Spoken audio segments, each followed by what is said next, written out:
Most people picture debt as a young person's problem, something you grow out of. Each year, around 330,000 mortgages in the UK are taken out by people over 55. The idea that debt ends at 50 is one of the quietest myths we have. It is a comforting idea. The belief that money pressure comes with a natural end point. You struggle in your 20s, you build through your 30s and 40s, and by 50, the hardest part is meant to be behind you. The career is steady, the mortgage is shrinking, the children are leaving, the pension is waiting just over the horizon. For a growing number of people, that is no longer how it goes. Debt does not reliably fall after 50. Sometimes it follows people right up to the age they expected to stop working, and then past it. This is not a story about people being careless with money.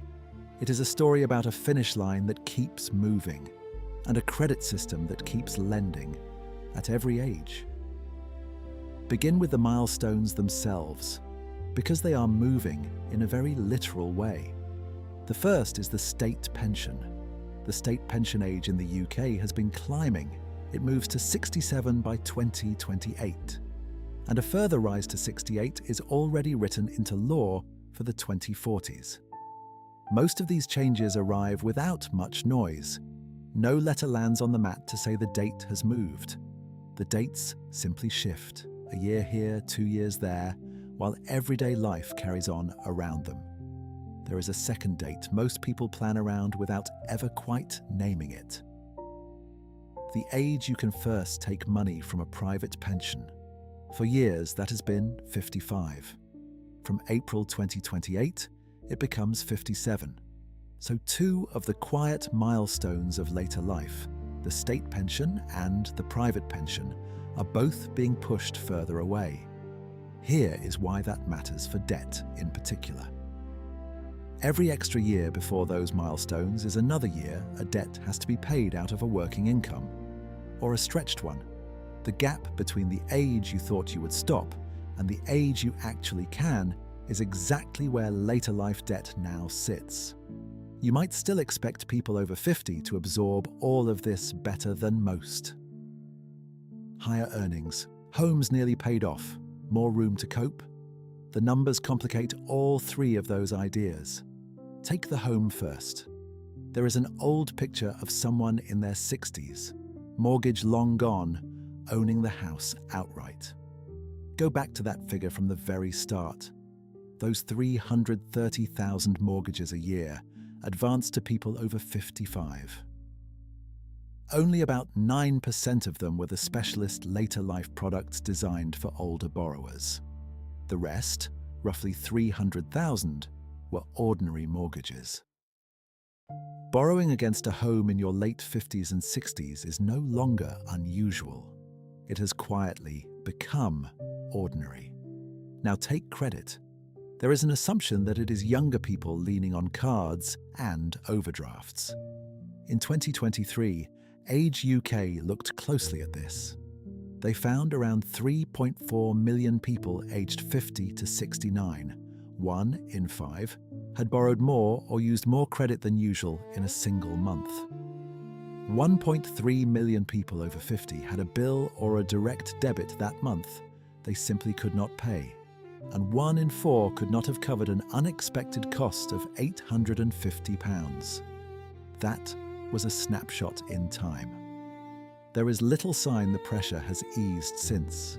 Then take income. The thing that is supposed to be at its strongest by this age. Only 65% of people aged 55 to 64 are in work at all.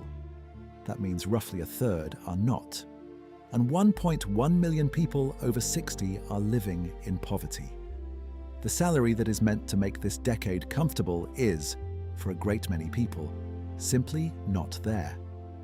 Put the three together. The home is often still mortgaged. The credit is being used. The income is not guaranteed. None of that is a personal failing. It is a pattern repeating quietly across millions of households. Which leads to the part that turns this from a money story into a systems story. The two things meant to be the reward at the end, the pension and the house, are exactly what people reach for to deal with the debt. The pension becomes a pressure valve.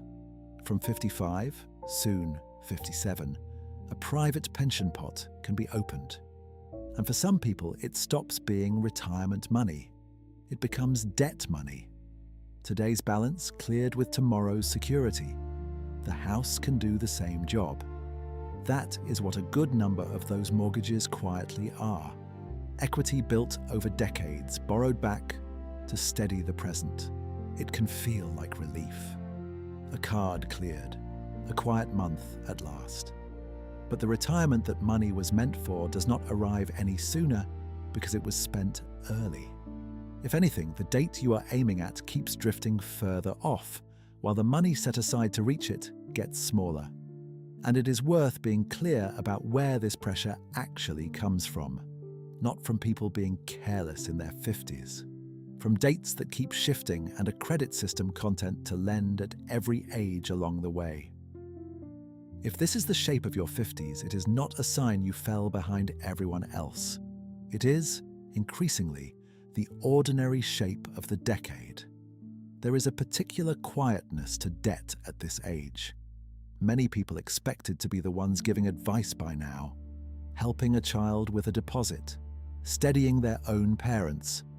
Carrying debt instead can feel like a private failure, something kept off the table at family dinners.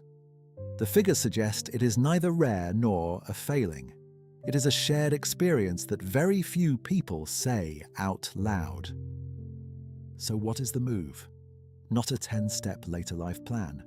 The problem here is rarely a shortage of effort. It is a shortage of a clear picture. If a pension or the equity in a home is being used to clear debt, or is about to be, there is one move worth making first. See the whole picture for free before deciding anything. 2 free and confidential conversations exist for exactly this. Step Change or Citizens Advice can look at the debt itself with you. And Money Helper offers free guidance on what taking money from a pension early actually costs you later on.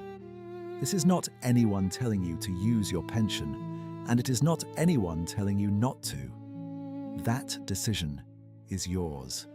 The move is only this. See the real numbers on both sides together before the decision is made. A balance you can see with free guidance beside it behaves very differently from one you carry quietly toward a finish line that keeps moving. Debt was supposed to end at 50. For a lot of people now, it does not. That is not a verdict on them.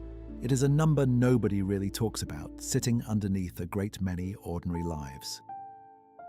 If this explains something you have felt but never seen set out, you can subscribe for more calm explanations like this. Money, debt, and modern life in the UK. One number at a time.